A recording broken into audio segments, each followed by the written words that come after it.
आम्ही कामावर गेलेलो होतो. आम्हाला अशी खबर माहित पडली आम्हाला कामावर का तुमच्या पोरी कामावर आला. हा आम्ही तिघी बाया होतो तिथं कामावर. तो डायरेक्ट म्हणतो तुमच्या काय केलं का मेडिकल करा तिचं, मग माझ्यावर हे लावा काय म्हणतात त्याला.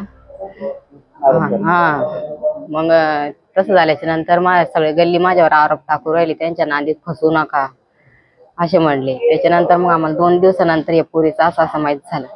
त्याच्यानंतर टाक भाभीला घेऊ सण मारायची त्याची बी धमकी दिली.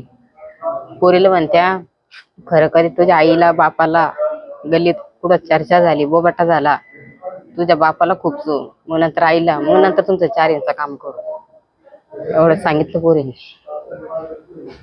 तो जो कोण आरोपी आहे तो 2 दिवसापूर्वी तुम्हाला भेटला होता का?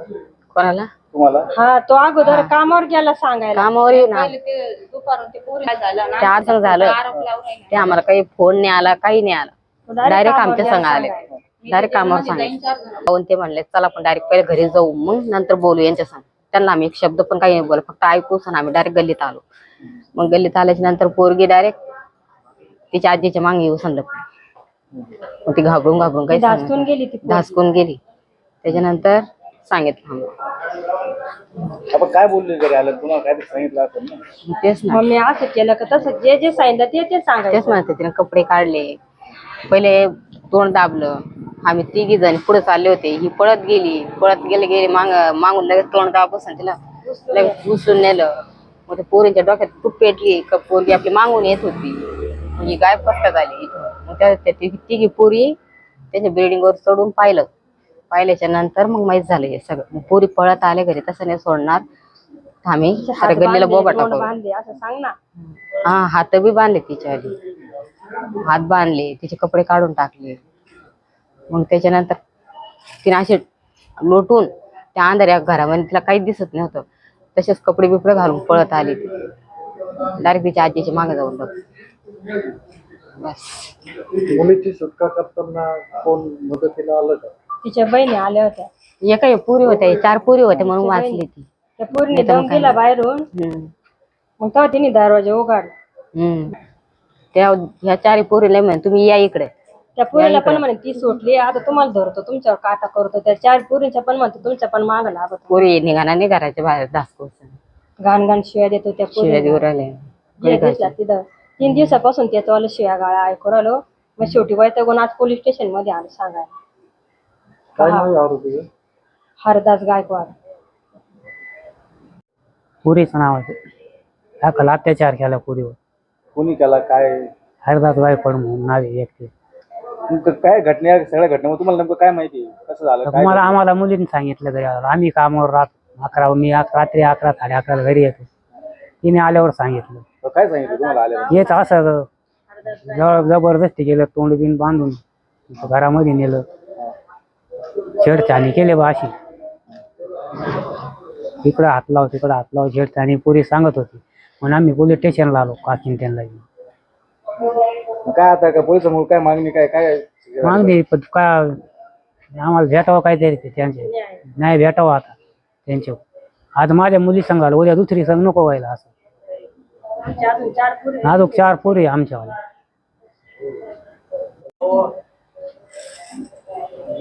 काय नेमकं घटना घडली होती आणि तुम्हाला या घटनेबाबत काय माहिती आहे? मी मुलीची आत्या आहे. मुलीच्या आईने ना त्या अगोदर सांगितलं नाही लवकर. त्या पोरीने तिला दमदाटी दिली. त्या पोरीने ना 2 दिवसांनी सांगितलं. त्या दुकानात चालल्या होते मेहंदीचं कोण आणायला. 2 पुरी 3 पुरी पुढे गेल्या आणि ही मागच राहिली. तो मागून आला, तिचं तोंड दाबलं आणि त्याच्या बंगल्यावर नेलं आणि म्हणे आरडावारडा करशील ना तुला चाकू खूप सण म्हणे, तुझ्या खानदानाला बी चाकून खूप सण म्हणे. मग त्या पोरीने आरडावारडा नाही केला. तिचे हात बांधले, तोंड बांधलं, तिचे कपडे काढले. तिच्या जिथं नाही तिथं हात लावून राहिला तो. बरोबर म्हणतो तू जर बाहेर कोणाला सांगितलं तुझ्या खानदानाला, तुझ्या आई बापाला सगळ्यांना चाकून खूप सण म्हणे, तुला बी गळफास देऊन मारून टाकन म्हणे.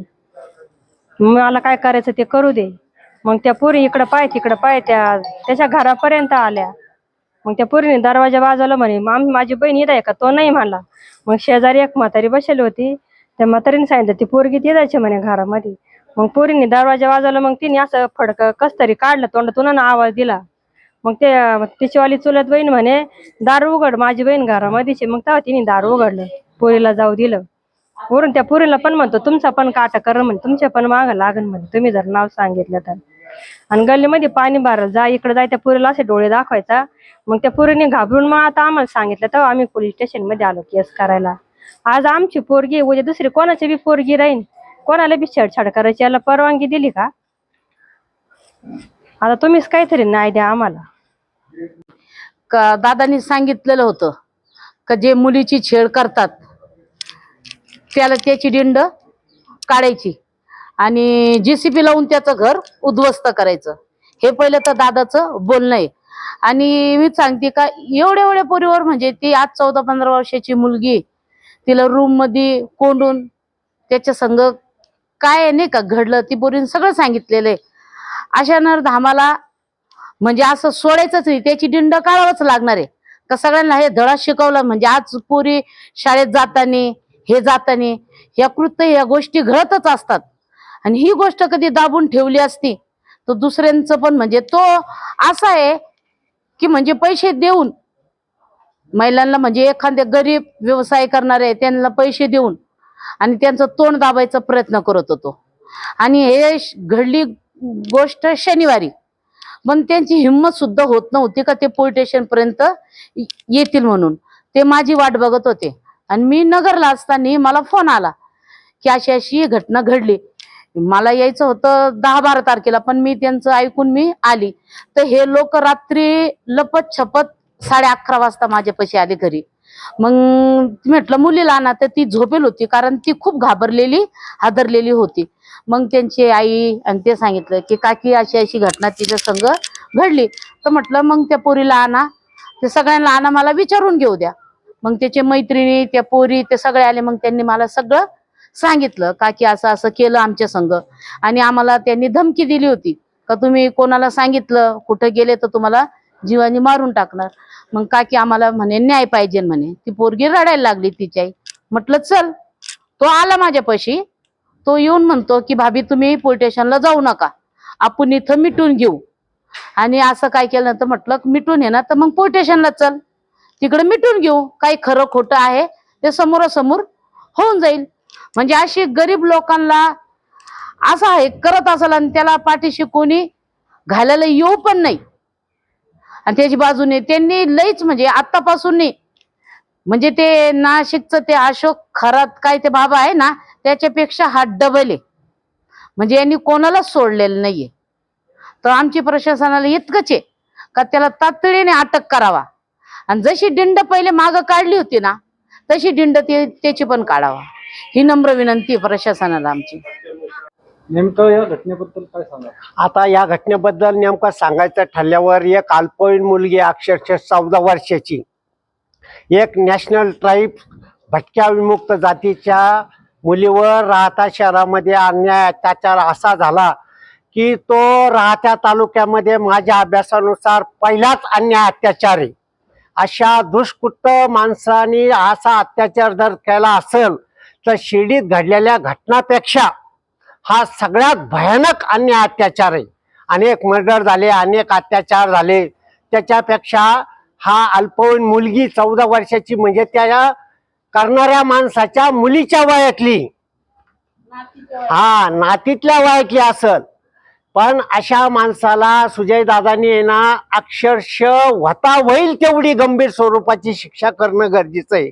एक लक्षात घ्या, अक्षरशः तिचे आई वडील मोलमजुरी करतात, ती मुलगी अक्षरशः काय करते, घरात स्वयंपाक धुण्या पांड्याचं काम करते, अक्षरशः त्यांना खायला नाही. आणि अशा अन्याय अत्याचार त्या मुलीवर होतात. पैशावाल्याकडून 4-4, 5-5 ताळी बिल्डिंग अशा लोकांकडून अन्याय अत्याचार होतात. मग सुजय दादांनी, राधाकृष्ण विखे पाटील, शालिनी ताई यांनी आपल्या मतदारसंघात अशा बाबतीत फार जाणीवपूर्वक लक्ष घालून ह्या भटक्या जातीला न्याय निवाडा देणं गरजेचं आहे. आपण अनेक पाहिले, सुजय दादांनी, शालिनीताईंनी, राधाकृष्ण विखे पाटलांनी अनेक समस्या मिटवल्या. ठीक आहे, सगळ्यांच्या मिटवल्या, पण भटक्या जातीच्या अक्षरशः रुपरुपाईच्या फुटाने विकणाऱ्या लोकांच्या समस्या मिटवणं गरजेचं आहे. या सिन्नर तालुक्यात मिरगावला घडलेल्या घटनेपेक्षा तो तालुका जिल्हा वेगळा आहे. आपला राहता अहमदनगर जिल्हा वेगळा आहे. आपल्या राहत्या नगर जिल्ह्यामध्ये सगळ्यात हा त्या बाबापेक्षा भयंकर माणूस दिसतोय मला. एक अक्षरशः 14 वर्षाची मुलगी म्हणजे तिचं काय वय असेल, तिचा आत्मा काय म्हटला असेल. अहो गरीबाला न्याय द्या. आयुष्यामध्ये राहत्या गावातलं एवढं पुण्य केलं तर सगळ्यात मोठं पुण्याचं काम होईल. मी सुजय दादाला शालीनताईला जोडून विनंती करतो. भाटबीचा सहकार्य असल्या कारणाने भाभींनी त्यांना न्याय मिळावा म्हणून आज राहता पोलीस स्टेशनला उपस्थित राहिलात. भाभींनी आश्वासन दिलं का मी तुला न्याय मिळवून देईन, तू माझ्या नातीसारखी, तुला न्याय 100% मिळणारच आहे, याच्यात मी कसं करणार नाही. तुला जोपर्यंत न्याय मिळत नाही तोपर्यंत मी पाठपुरावा केल्याशिवाय राहणार नाही.